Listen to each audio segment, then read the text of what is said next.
না না না এটা কয়ে দিলি চলো ফোনে কয়ে রাস্তা দিয়ে রাখছে সারা যেটা ছবি তুলে নিয়ে গেল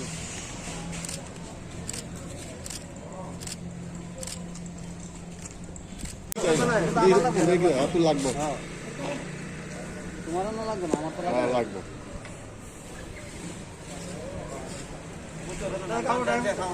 একটু একটু একটু দাঁড়াও ওখান যায় না একটু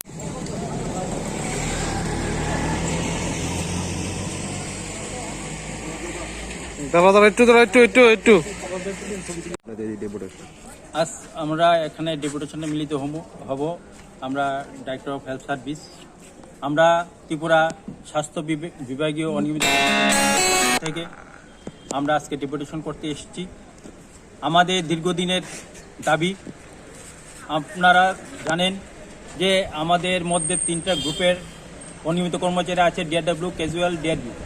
এই 3টা গ্রুপে দীর্ঘ 20-25 বছর ধরে আমরা স্বাস্থ্য দপ্তরে কাজ করছি এবং আমাদের ন্যূনতম পয়সায় আমরা হাজিরা পাই। গত 2 তারিখ মাননীয় মুখ্যমন্ত্রীর যেই মিটিং গিয়েছিল এজিএমসিতে, সেইখানেও আমাদেরকে চক্রান্ত করে আমাদের জিবির প্রশাসন আমাদেরকে সেই মিটিংয়ে অ্যাটেন্ড করার সুযোগ করে দেয়নি। এই দ্রব্যমূল্যের বৃদ্ধির বাজারে আমাদের কর্মীরা অনেকে আজকে পজিটিভ হয়ে কোয়ারেন্টাইনেতে আছেন। অর্থনৈতিক অবস্থা খুবই দুর্বল। তাই আমরা আজকে মাননীয় ডাইরেক্টর সাহেবের সঙ্গে আমরা ডেপুটেশন মিলিত হব। আমাদের দাবিগুলির মধ্যে মূল দাবি হলো আমাদের 2 নম্বর, আমাদের অনিয়মিত কর্মীদের মধ্যে যারা কর্মরত অবস্থায় মৃত্যুবরণ করেছেন তাদের পরিবারকে একজনকে চাকরি দিতে হবে। আমাদের অনিয়মিত কর্মচারীদের মধ্যে যারা দীর্ঘদিন স্বাস্থ্য দপ্তরের পরিষেবা দিয়ে খালি হাতে বাড়িতে চলে গেছেন তাদেরকে চিহ্নিত করে তাদেরকে পেনশন বা এককালীন তাদেরকে টাকার ব্যবস্থা করতে হবে।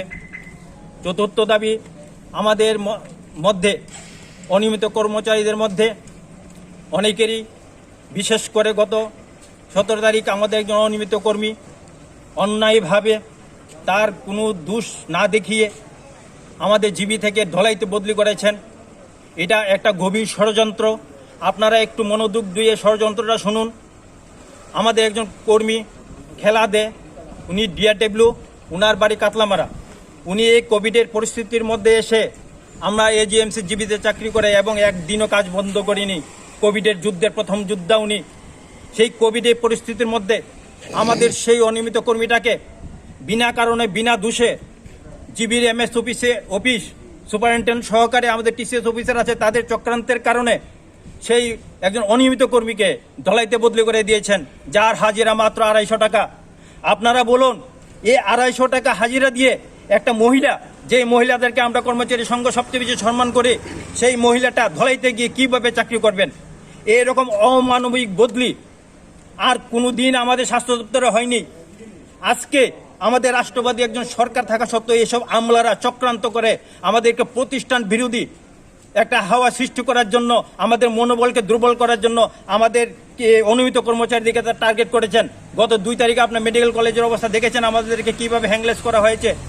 তার প্রতিবাদে আমরা বলতে চাই, সেই মহিলা কর্মীকে পেটে লাথি মারার মতো ব্যবস্থা, এবং উনি আজকে 2 মাস যাবৎ বিনা বেতনে চাকরি, বিনা বেতনে উনি বাড়িতে ছুটি কাটাচ্ছেন। ওনার সংসারটা কিভাবে চলে? উনি 250 টাকার জন্য ধলাইতে গিয়ে চাকরি করবেন? আপনারাই বলুন।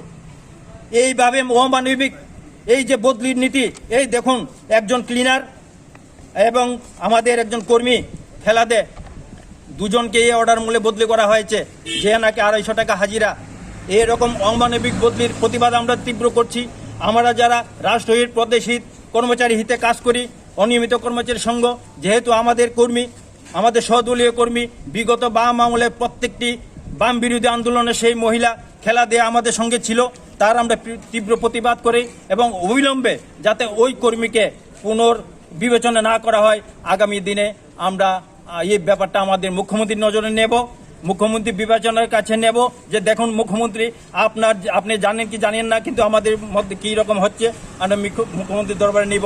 পাশাপাশি গত 2 তারিখ মুখ্যমন্ত্রী যখন পর্যালোচনা বৈঠকে গিয়েছিলেন, তখন আমাদের সামনে একজন সিনিয়র ডাক্তার, উনি জিবি সুপারিনটেন্ডেন্ট ছিলেন, ডক্টর রঞ্জিত দাস মহাশয়, যে ভাষায় আমাদেরকে গালিগালাজ করেছেন তার তীব্র বিরোধিতা জানাই এবং আমরা ডাক্তারের কাছে এটাও প্রশ্ন রাখবো যাতে এই ধরনের আচরণ থেকে আমাদেরকে মনোবলকে দুর্বল না করতে এবং যাতে আমরা আগামী দিনে কোভিড যুদ্ধে জয়ী হতে পারি, যাতে আমাদের কে এইভাবে তারা তিরস্কার না করে যাতে না করে তার জন্য আমরা অনুরোধ করব।